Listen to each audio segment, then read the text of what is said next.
네, 또 양해를 구해야 될 것 같습니다. 아, 일부를 찍다가는 강남구청에서 또 문자가 왔고, 2부 지금 방금 찍다가 또 과천에서 코로나 환자 확진 판정 났다고 문자가 와가지고, 아, 전화나 문자가 오면 제가 스마트폰으로 찍고 있는데 스마트폰이 중지가 되더라고요. 그래서 아, 다시 이렇게 중간에 다시 찍게 되는 이런 상황이 됐습니다. 아, 수강생 여러분에게 양해를 구합니다. 미안해요. 그럼 이어서 보도록 하겠습니다. 이제 세로토닌까지 봤는데요. 짜릿한 맛을 느끼는 도파민이 있습니다. 짜릿한 맛을 느끼는 쾌감을 느끼는 도파민이 있고요. 어, 파킨슨병은 사실 도파민이 나오지 않는 병이죠. 그래서 이 파킨슨 병이 도파민이 나오지 않는, 그래서 도파민을 좀 약물을 통해서 많이 배출하도록 하는 그런 것이 또 파킨슨 병의 치료 중에 일종이 되겠습니다. 그 다음에 이제 인슐린이나 아드레날린 면역력을 높이고요. 그리고 사랑하는 마음, 신뢰감을 주는 옥시토신, 사랑하는 마음과 신뢰감을 주는 호르몬 옥시토신 등이 있다는 것입니다. 그 다음에 이제 긍정정서와 유전에 대해서 얘기를 할 텐데요. 긍정정서와 유전.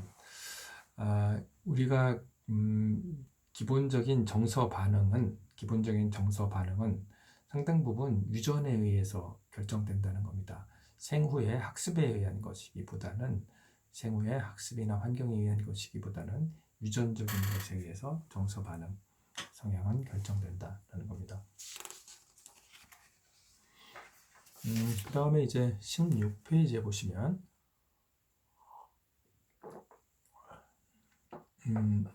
행복기준점이 있는데요.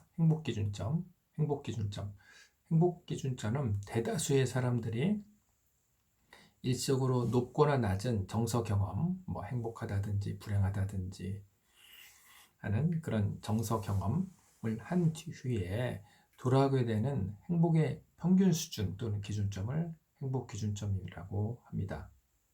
사람마다 행복 기준점은 다르죠. 이것이 바로 유전의 영향에 의해서 결정되는 것인데요. 우리 긍정심리학에서는 행복 기준점, 유전적인 영향이 50점이라고 봅니다. 이미 우리의 이런 행복은 50%는 유전에 의해서 결정되었다고 하는 거고요. 10%는 환경적인 요소의 영향을 받는다. 40%가 우리 긍정심리학이 관심을 가지는 노력이나 의지에 달린 것이다. 이렇게 보고 있습니다. 우리 교재 47페이지에 그림 1-2에 이 내용이 그려져 있습니다. 폴 밀이라는 사람은 사실 즐거움과 기쁨을 더 잘 느끼는 기질이 있는 사람이 있다고 주장하면서 이런 것을 쾌락 능력이라고 주장하면서 쾌락 능력을 제고시키기 위한 노력에 대한 관심을 촉구했습니다.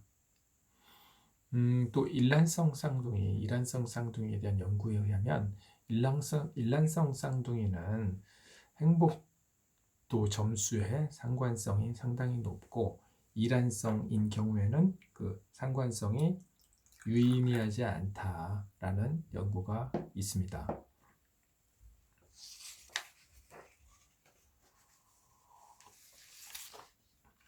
그 다음에 우리 교재는 47페이지에 50% 있는데요. 마지막으로 긍정 경험에 대한 얘기를 하겠습니다.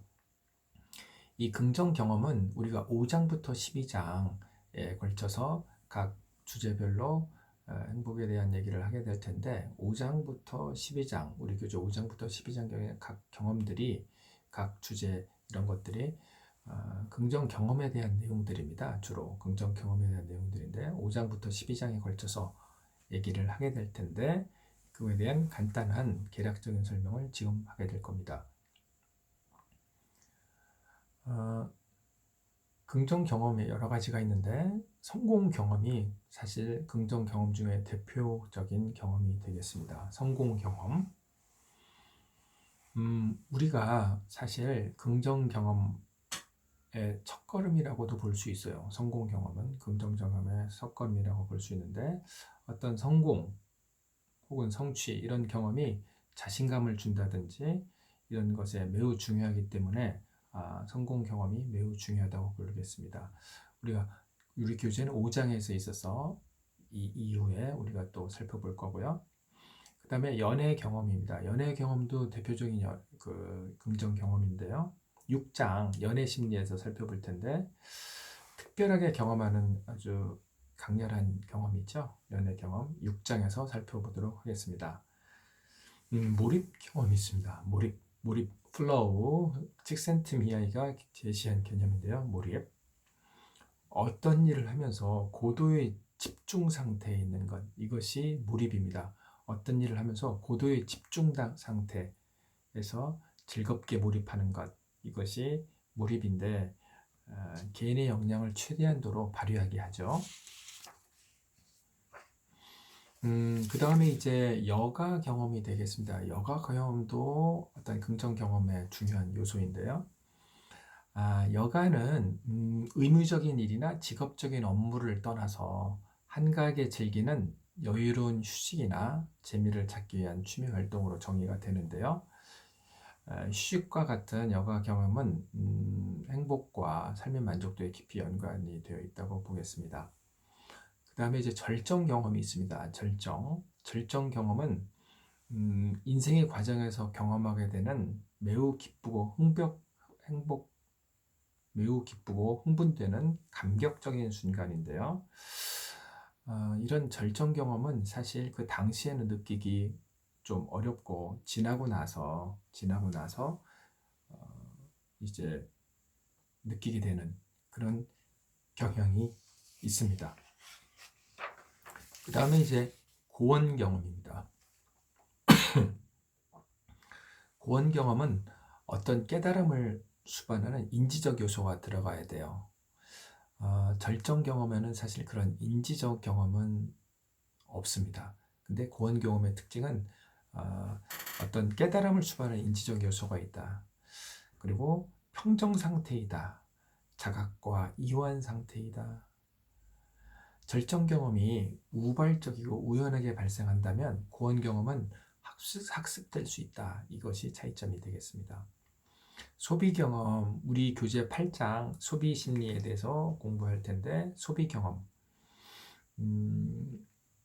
이제 돈으로 행복은 살 수 없다고 말하지만 경험을 위한 투자, 경험을 위한 소비는 행복을 살 수도 있다라고 볼 수도 있겠습니다.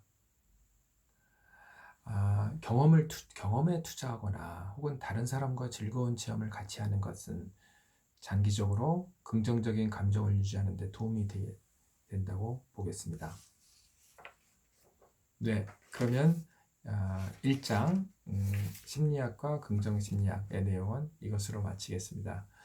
본의 아니게 코로나 문자에 의해 가지고 중간에 끊겨서 여러분들이 이어서 보지 못해서 미안하게 됐는데요. 여하튼 지금 어려운 상황에 있지만 중심을 잃지 마시고 지혜롭게 이 상황을 잘 극복하시기 바랍니다. 그러면 1장 강의는 이것으로 마치겠습니다. 수고했습니다.